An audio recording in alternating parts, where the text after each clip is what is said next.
Hola a todos. Con la de iglesias cristianas que hay hoy en día, seguro que más de una vez ha surgido la pregunta, pero bueno, ¿cuál es la correcta? Hoy vamos a desgranar un texto que nace precisamente de esa confusión y que propone algo bastante radical, volver a un único plano original. Vamos a ver qué significa eso exactamente. Para entender bien la lógica de este texto, vamos a seguir su propio argumento, paso a paso. Primero, veremos el problema que identifica, un cristianismo que, según dice, está dividido. Luego, nos meteremos de lleno en su solución, seguir el plano de la iglesia original. Y a partir de ahí, exploraremos cómo ese plano se aplica a la adoración, a la organización y, por último, a cómo alguien puede llegar a ser miembro. Mira, pues empecemos por el principio, por el punto de partida del texto, el problema. El documento arranca haciendo un diagnóstico del cristianismo moderno y la verdad es que pinta un panorama que desde su punto de vista puede generar bastante preocupación y desánimo.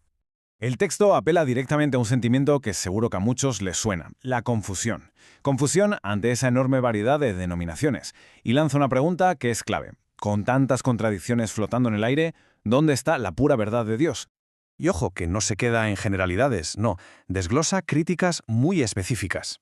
Habla de miles de sectas con creencias que chocan entre sí, de una comercialización de la fe cada vez mayor, de escándalos que hacen mucho daño al testimonio público y de divisiones que, citando las Escrituras, llega a calificar como obras de la carne.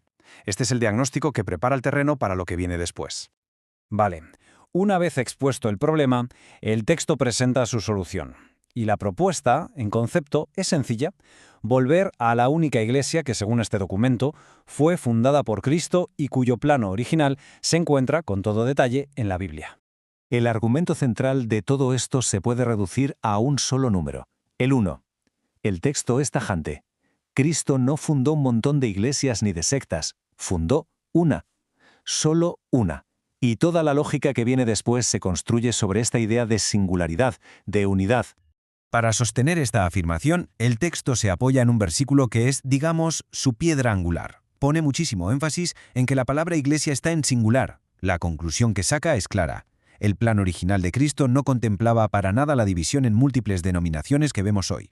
Entonces, la pregunta es, ¿cómo se llaman? Pues mira, el texto explica que adoptan el nombre Iglesias de Cristo sacado directamente de la Biblia. El objetivo, según se indica, es evitar a toda costa nombres que honren a fundadores humanos, como luteranos o wesleyanos, y así marcar distancia de lo que considera sectarismo. El siguiente pilar es la autoridad. Aquí el documento es muy claro. Su única regla de fe y conducta es la Biblia. Punto. Se rechaza cualquier credo, catecismo o manual que haya sido redactado por personas, ya sean concilios o líderes religiosos.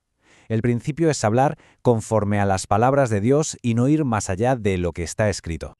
Muy bien, ya tenemos los principios fundamentales. Pero, ¿cómo se traduce todo esto a la práctica? Pues el texto lo detalla en la forma de adorar, y es aquí donde encontramos algunas de sus características más distintivas. A ver, un punto crucial para el texto es el cambio radical que presenta entre el Antiguo y el Nuevo Testamento. Argumenta que la adoración pasó de ser algo físico, material, con sacrificios de animales, un sacerdocio específico, un altar físico, a ser algo completamente espiritual, con sacrificios espirituales que ofrecen todos los creyentes. Y esta transición a lo espiritual es justo la razón que da para una de sus prácticas más conocidas, el canto a capela.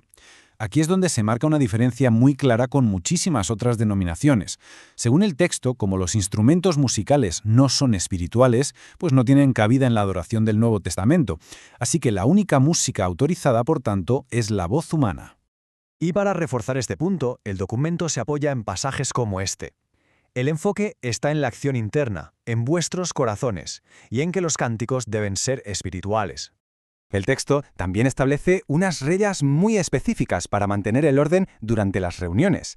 Estipula que son los hombres quienes dirigen los servicios, mientras que a las mujeres, citando al apóstol Pablo, se les indica que deben callar en la congregación. Además, para que no haya confusión, solo una persona puede hablar u orar en voz alta en cada momento. La idea es buscar siempre el decoro y el orden. Bueno, después de la doctrina y la adoración, este análisis nos lleva a los aspectos más prácticos. O sea, ¿cómo se organiza y cómo se financia la Iglesia si quiere seguir este plano original? En cuanto al liderazgo, el modelo que se describe es bastante particular.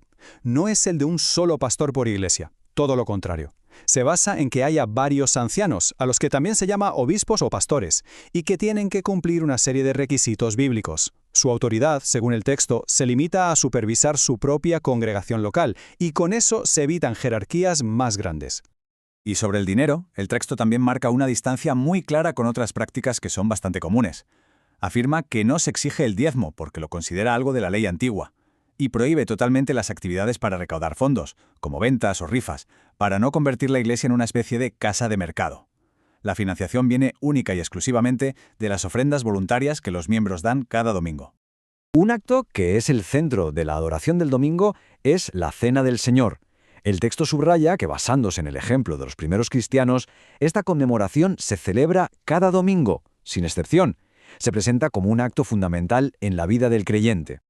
Y por fin llegamos a la última parte. Si todo esto es el plano de la Iglesia, la pregunta es obvia. ¿Cómo se une alguien a ella? Pues el texto es muy específico en esto y presenta una secuencia de pasos que considera totalmente esenciales para la salvación y para ser miembro. El camino que se describe tiene 3 pasos. Primero, creer en el Evangelio.